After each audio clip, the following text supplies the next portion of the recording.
Hello everyone. In this video, I'm going to teach you accounting treatment of a workman compensation reserve at the time of dissolution of partnership firm. Let us discuss the concept of workman compensation reserve. Workman compensation reserve is a reserve that is created by the partnership firm during its lifetime to meet its contingent liability regarding the claim of workmen in case of any mishappening or accident. However, at the time of dissolution of the firm makes a genuine assessment regarding the claim for workmen compensation. It makes the accounting treatment of the workmen compensation reserve accordingly. Now, the meaning of workmen compensation reserve. Workmen compensation reserve is created out of profits of the firm to meet the claim for compensation by workers. Workers के साथ किसी भी प्रकार की कोई mishappening हो सकती है, तो उस मिसहैपनिंग के टाइम पे आपको वर्कर्स को देना पड़ेगा कॉम्पनसेशन. इस कॉम्पनसेशन को देने के लिए आपकी फर्म बनाती है एक रिजर्व जिसे कहते हैं वर्कमैन कॉम्पनसेशन रिजर्व. कहाँ से क्रिएट होता है ये? It is created out of the free profits of the firm. At the time of dissolution, this reserve is dealt with as follows. Case number 1. There is no liability against workmen compensation reserve. अगर workman compensation reserve की कोई liability नहीं है उसके against, तो कैसे treat करेंगे? In such a case, entire amount of workmen compensation reserve is credited to the capital account of partners in their profit sharing ratio. जब कोई क्लेम ही नहीं है तो जितना भी आपके पास वर्कमैन कॉम्पनसेशन रिजर्व का पैसा पड़ा है वो आप पार्टनर्स के बीच में बांट देंगे डिसोल्यूशन के टाइम पर. और किस रेशियो में बांटेंगे? प्रॉफिट शेयरिंग रेशियो में. तो क्या हम उसकी जर्नल एंट्री बनाएंगे? हमारी जर्नल एंट्री बनेगी workman compensation reserve account debited.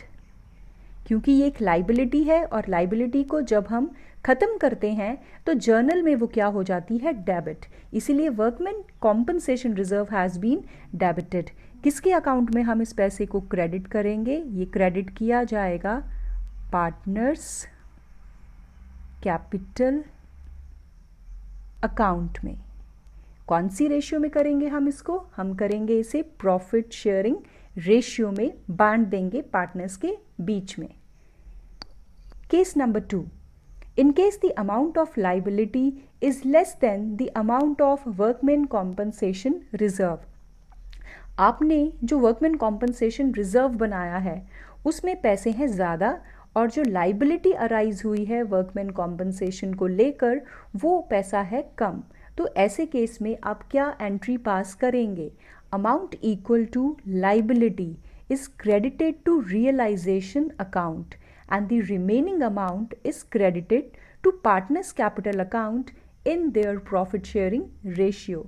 इसे एक एग्जाम्पल के ज़रिए समझते हैं. सपोज कर लीजिए कि वर्कमैन कॉम्पनसेशन रिजर्व में आपके पास पैसे पड़े हैं 20,000 रुपीज़. 20,000 रुपीज़ आपके पास पड़े हैं वर्कमैन कॉम्पनसेशन रिजर्व में, जबकि जो क्लेम है वो है मान लीजिए सिर्फ 8,000 रुपीज़ का. तो हम कैसे इसको डील करेंगे? अब सबसे पहले वर्कमैन कॉम्पनसेशन रिजर्व अकाउंट होगा पूरा का पूरा क्लोज. तो हम यहाँ पे एंट्री पास करेंगे workman compensation reserve account debited.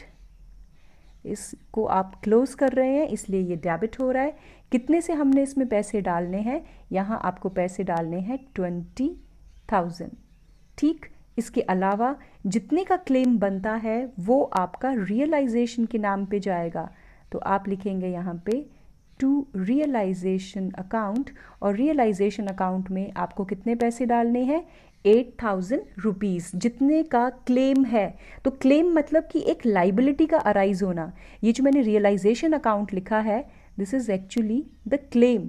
तो क्लेम आपकी एक नई लाइबिलिटी बन गई 8,000 रुपीज़ की, और जो बैलेंस बच गया वो हम कहाँ डालेंगे, वो डालेंगे पार्टनर्स कैपिटल अकाउंट में। तो पार्टनर्स कैपिटल अकाउंट में हमने कितने पैसे डाले, 12,000 रुपीज़। कौन सी रेशियो में ये 12,000 रुपीज़ जाएंगे, प्रॉफिट शेयरिंग रेशियो में आप इसको डिस्ट्रीब्यूट कर देंगे। नेक्स्ट केस है, in case the amount of liability is equal to the amount of workman compensation reserve. जितने का क्लेम है उतना ही पैसा वर्कमैन कॉम्पनसेशन रिजर्व में पड़ा है, तो कैसे डील करेंगे। The amount of workman compensation reserve is credited to realisation account. सारा का सारा जो आपका पैसा है वो कहाँ ट्रांसफ़र हो जाएगा, रियलाइजेशन अकाउंट में, और कुछ भी पार्टनर्स के कैपिटल अकाउंट में क्रेडिट नहीं होगा। ठीक, तो इसके लिए हमारी एंट्री क्या बनेगी, हम लिखेंगे workman compensation reserve account debited. मान लीजिए कि वर्कमैन कॉम्पनसेशन रिजर्व में पड़े हैं 20,000 और आपका जो क्लेम है वो भी कितने का है, 20,000 का है। तो वर्कमैन कॉम्पनसेशन रिजर्व के ये जो पैसे हैं ये कर देंगे आप डेबिट, और किसको करेंगे क्रेडिट, यहाँ पे रियलाइजेशन अकाउंट में, क्योंकि ये सारा का सारा पैसा जो है आपका क्लेम किया गया है वर्कमैन कॉम्पनसेशन के लिए। तो ये आपके क्लेम का अमाउंट है जो कि मैंने क्रेडिट किया। So your new liability has been created. Fourth case है, in case the amount of liability is more than the amount of workman compensation reserve. ऐसा भी हो सकता है कि आपके वर्कमैन कॉम्पनसेशन रिजर्व में पैसे हैं कम, जैसे मान लीजिए 20,000 है, और जो क्लेम है वो है मान लीजिए 24,000 का। तो क्लेम है ज़्यादा, जबकि वर्कमैन कॉम्पनसेशन रिजर्व में पैसे जो हैं वो हैं कम। तो ऐसी सिचुएशन को आप कैसे हैंडल करेंगे, the entire amount of workman compensation reserve is transfer to the realisation account. तो कुछ भी पार्टनर्स को यहाँ पे नहीं मिलना, उल्टा आपकी जो रियलाइजेशन अकाउंट है उसके ऊपर इसका बर्डन पड़ेगा। तो एंट्री क्या बनेगी इस रिजर्व को ख़त्म करने के लिए, आप लिखेंगे workman compensation reserve account debited. जितने से ये रिजर्व बना था उतने से आपने इसको बंद कर देना है, तो इसको डेबिट कर दिया टू रियलाइजेशन अकाउंट। तो यहाँ पे जो पैसे हैं आपने क्लेम वाले नहीं लिखने, यहाँ पे जो पैसे लिखने हैं आपने वो आपकी वर्कमैन कॉम्पनसेशन रिजर्व में जितना बैलेंस अवेलेबल था वो आपने यहाँ पे शो कर देना है। तो ये इस प्रकार से हमारे 4 केसेस थे। Now will discuss some practical problems related to the WCR, that is the workman compensation reserve. The question is, A and B were partners sharing profits in the ratio of 2:1. Pass journal entries for the following transactions at the time of dissolution of firm. तो यहाँ पे A और B 2 partners हैं, ratio उनकी 2:1 है। तो हमें यहाँ पे अलग अलग कुछ यहाँ पे ट्रांजेक्शन्स दी होंगी, तो हमें देखना है कि हमें क्या एंट्री यहाँ पे पास करनी है। Transaction number 1, workman compensation reserve stood eight ₹1,50,000 in the balance sheet and there was no liability towards workman compensation reserve. ठीक, तो यहाँ पे कोई लाइबिलिटी नहीं है, यहाँ पे आपने देखा कोई लाइबिलिटी नहीं है, और हमारे पास कितने पैसे पड़े हैं यहाँ पे रिजर्व में 1,50,000। तो हम क्या करेंगे, सारा का सारा जो रिजर्व का पैसा है वो पार्टनर्स में उनकी प्रॉफिट शेयरिंग रेशियो में डिस्ट्रीब्यूट कर देंगे।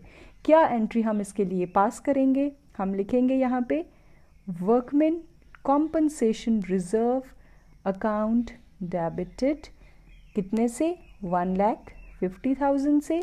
किसके बीच ये हम इसे क्रेडिट कर देंगे, पार्टनर्स के बीच में। तो पार्टनर्स के नाम है A एंड B, तो हमने लिखा to A's capital account, to B's capital account. तो हमने इस 1,50,000 को उनकी profit sharing ratio which is 2:1 में डिस्ट्रीब्यूट किया। डिस्ट्रीब्यूट करने के बाद ए के खाते में गए 1 लाख रुपए और बी के अकाउंट में गए 50,000 रुपीज़। तो हमारी नरेशन क्या बनी? Workman compensation reserve transferred to partners capital account in their profit sharing ratio, that is 2:1. Next देखते हैं, workman compensation reserve stood eight 1,50,000 in the balance sheet and liability in respect of it was ascertained at ₹90,000. यहाँ पे एक liability दी है कि 90,000 की liability है। Fund में पैसे कितने हैं? 1,50,000 है। Fund means reserve, workman compensation reserve. तो 1,50,000 का वहाँ पे बैलेंस है और लाइबिलिटी है 90,000 की, जो कि आपके रिजर्व के मुकाबले कम है। तो क्या होगा इस सिचुएशन में? आपके पार्टनर्स को बचा हुआ पैसा मिल जाएगा। तो क्या एंट्रीज हमारी बनेंगी? सबसे पहले हमारी फर्स्ट एंट्री को हम पास कर लेते हैं, which is workman compensation reserve account debited. कितने पैसे हैं इसमें? 1,50,000 है। तो ये पूरा का पूरा पैसा जो है आपको क्लोज करना है इस अकाउंट को डेबिट करके। अब ये कहाँ कहाँ ट्रांसफ़र होगा पैसा? हम लिखेंगे to realisation account. Realisation account में हम कितना पैसा लिखेंगे? जो क्लेम का है पैसा, जितने का क्लेम है। तो क्लेम कितने का है? क्लेम है 90,000 का। इसके बाद जो पैसे बच गए 60,000, वो किसके बीच में बांटे जाएंगे? पार्टनर्स के बीच में। पार्टनर्स के नाम क्या हैं? A and B. तो हमने लिखा एज कैपिटल अकाउंट और बीज कैपिटल अकाउंट। तो 60,000 को हमने प्रॉफिट शेयरिंग रेशियो 2:1 में बांटा। तो ए के हिस्से में आए 40,000 और बी के हिस्से में आए 20,000। तो ये हमारी फर्स्ट एंट्री बनी। तो हमने क्लेम जो था वो 90,000 रियलाइजेशन के नाम पर लिखा और बैलेंस जो 60,000 का बचा वो पार्टनर्स में हमने डिस्ट्रीब्यूट किया। तो हमारी यहाँ पे नरेशन क्या बनेगी? Workman compensation reserve transferred to realization account up to the extent of liability and balance transferred to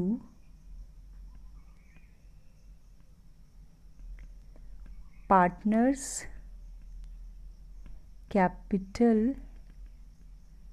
account in 2:1 ratio. Next हमें क्या करना है? अब लाइबिलिटी को पे करना है। तो हमारी जो सेकंड एंट्री है वो रिलेट करेगी पेमेंट से। जो आपका क्लेम था 90,000 का, उसको पे किया जाएगा। तो आपने एंट्री क्या पास करनी है? आप लिखेंगे अब रियलाइजेशन अकाउंट में पेमेंट होती है। तो आपको पता है रियलाइजेशन अकाउंट में पेमेंट होती है डेबिट साइड पे। आपने लिखा realisation account debited to bank या कैश अकाउंट। कितने से आपने पेमेंट की? 90,000 से। तो ये 90,000 अमाउंट कॉलम पे लिखे। नरेशन क्या बन जाएगी? Payment of liability on account of workmen compensation। तो इस तरह से आपने इस केस को डील करना है। नेक्स्ट देखते हैं। Third is Workmen compensation reserve stood at rupees 1,50,000 in the balance sheet and liability in respect of it was ascertained at rupees 1,50,000. तो जितने का आपका रिजर्व है उसी के बराबर की आपकी लाइबिलिटी है। तो ऐसे केस में सारा का सारा जो रिजर्व का पैसा है वो रियलाइजेशन अकाउंट में ट्रांसफ़र होगा और पार्टनर्स को कुछ भी नहीं मिलेगा। तो हमारी फर्स्ट एंट्री क्या बनेगी? हम एंट्री पास करेंगे, हम लिखेंगे workman compensation reserve account debited 1,50,000 से टू रियलाइजेशन अकाउंट। तो हमने कितने पैसे यहाँ पे ट्रांसफ़र करने हैं? पूरे 1,50,000। और हमारी यहाँ पे नरेशन क्या बन जाएगी? Workman compensation reserve transferred to realisation account. तो आपने ये जो सारा पैसा है वर्कमैन कॉम्पनसेशन रिजर्व का, इसको कहाँ ट्रांसफ़र किया है? इसे ट्रांसफ़र किया है रियलाइजेशन अकाउंट में और पार्टनर्स को कुछ भी यहाँ पे नहीं मिला है। नेक्स्ट हमारी एंट्री जो है that is related to the payment. तो हम क्या एंट्री पास करते हैं? पेमेंट से रिलेटेड आपको क्लेम की पेमेंट करनी है। आप लिखेंगे रियलाइजेशन अकाउंट डेबिटेड 1,50,000 का क्लेम था टू बैंक अकाउंट। ये क्लेम पूरा का पूरा पे किया जा रहा है डिसोल्यूशन पे। ठीक, इसकी नरेशन बन जाएगी payment of liability on account of workmen compensation।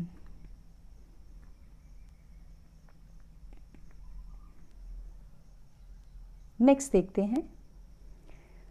Fourth case आपको दिया है workman compensation reserve stood at rupees 1,50,000 in the balance sheet and liability in respect of it was ascertained at rupees 2 lakh. तो यहाँ पे आप देखिए रिजर्व का पैसा है कम, जिसमें सिर्फ 1,50,000 है, जबकि आपकी जो क्लेम है वो 2 लाख की है। तो क्या करेंगे हम यहाँ पे? वर्कमैन कॉम्पनसेशन रिजर्व तो जितना पैसा है उतने से ही बंद होगा और ट्रांसफ़र हो जाएगा रियलाइजेशन अकाउंट में। तो हमारी जो फर्स्ट एंट्री है वो बनेगी workman compensation reserve account debited 1,50,000 to सारा का सारा पैसा हम ट्रांसफ़र कर रहे हैं। कहाँ ट्रांसफ़र कर रहे हैं? रियलाइजेशन अकाउंट में 1,50,000। नरेशन इसकी बना लेंगे workman compensation reserve transferred to realisation account. ठीक, तो आपको जितना भी पैसा दिया है रिजर्व में वो सारा बंद करना है। कहाँ उसको शिफ्ट करना है? रियलाइजेशन अकाउंट में। अब बात करते हैं हमारी नेक्स्ट एंट्री की। नेक्स्ट एंट्री में हम पेमेंट करेंगे। तो हमारी जो एंट्री है वो बनेगी रियलाइजेशन अकाउंट डेबिटेड। कितने से क्लेम था वो पैसा आप लिखेंगे। क्लेम 2 लाख से था तो हमने 2 लाख रुपीज़ लिखे टू बैंक और कैश अकाउंट। तो ये आपके 2 लाख रुपीज़ का पेमेंट जो है आपने किया। नरेशन बन जाएगी payment of liability on account of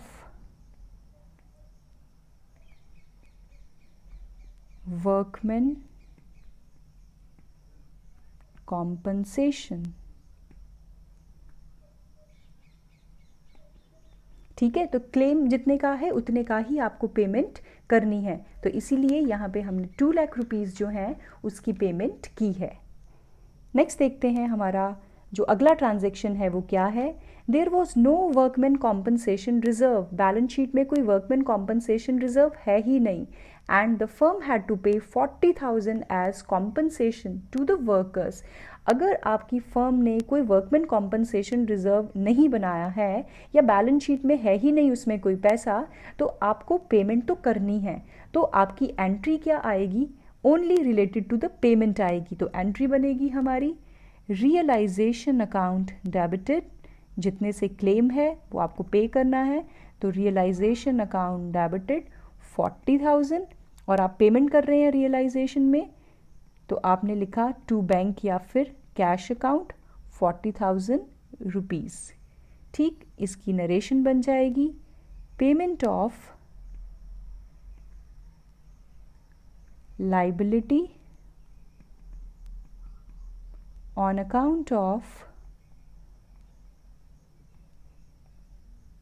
workman compensation. तो ये सोच के नहीं चलना कि रिजर्व नहीं है तो क्या क्लेम नहीं देना पड़ेगा, ऐसा नहीं है। चाहे आपके पास कोई भी रिजर्व ना हो तो भी आपको जो वर्कमैन कॉम्पनसेशन है उसकी पेमेंट करनी ही होगी। और क्या एंट्री बनती है, that is realisation account debited to bank account. I hope आपको सब कुछ बहुत अच्छे से समझ आया है।